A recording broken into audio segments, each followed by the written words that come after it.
And I'm making this video to put on record here regarding a matter I have pending with the Internal Revenue Service, the United States government.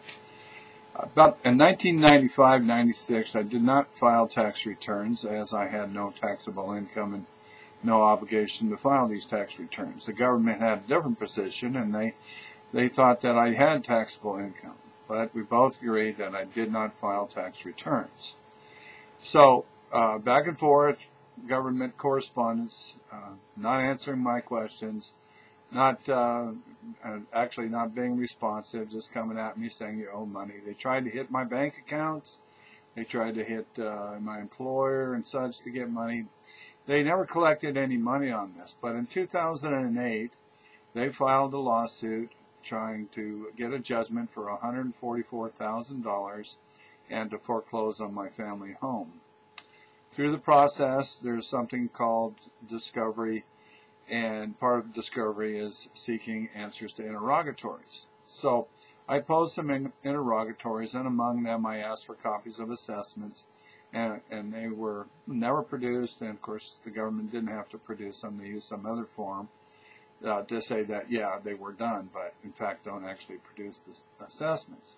I also asked them to give me the code section, to provide the code section that imposed the liability on me in the first place. The government answered that the Internal Revenue Code was public record, and therefore I could go find it myself. The judge was not satisfied with that answer, so he ordered the government to answer the question further. Well, then the government came back and said, here are the code sections that relate to this matter. My original question was, which section of the Internal Revenue Code imposed the tax on me? Not, here are the code sections that relate to this matter. Anyway, through a process of summary judgment, and summary judgment is supposed to be used in legal proceedings when both sides agree on the facts. There are no material issues in dispute. And you know, it's kind of like if you got in a car accident and you said, yeah, I hit the guy from behind, and the other guy says, yeah, he hit me from behind. Those are agreed upon facts, and then the law is applied, and you know, no trial is needed. Well, in my case, I certainly did not agree on the facts. That the judge does is he rules that Benoit only had a technical disagreement on the definitions, but he agrees on the facts. I certainly didn't agree on the facts whatsoever. I didn't agree that I had taxable income, and that's you know, the gist of the matter. Anyway, so without trial, I lose. Summary judgment is awarded on behalf of the government. Well, lots of other things have happened in this process. It would probably take about 4 hours of taping to go through it all. But as I discovered early on, one of the reasons I didn't owe the tax, well, actually the penalties, is that, you know, for the penalties to apply, one of the conditions, you have to be negligent. Of course, I certainly wasn't negligent in the whole matter. I was disputing it from the get-go. And so, you know, there's a disputed fact of whether or not a guy is negligent or not. I mean, the law is pretty specific on that. But more importantly, there's a penalty within this process that the IRS charged that is not something would be subject to some sort of interpretation. That's actually a fraudulent charge.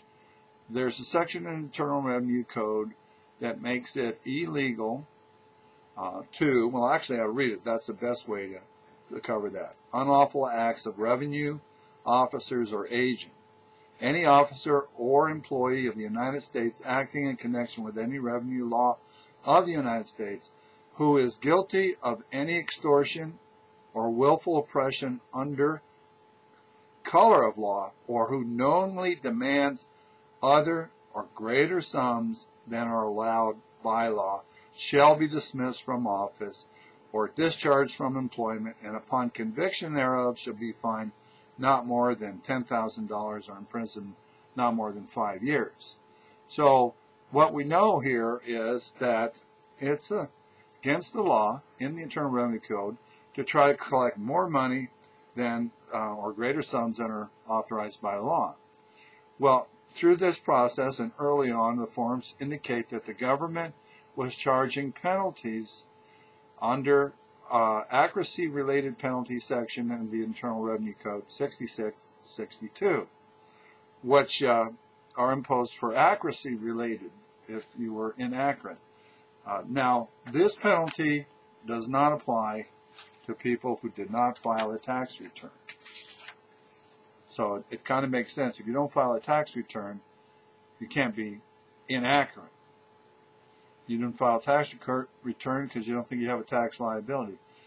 There are several places where this is covered in the Internal Revenue Code and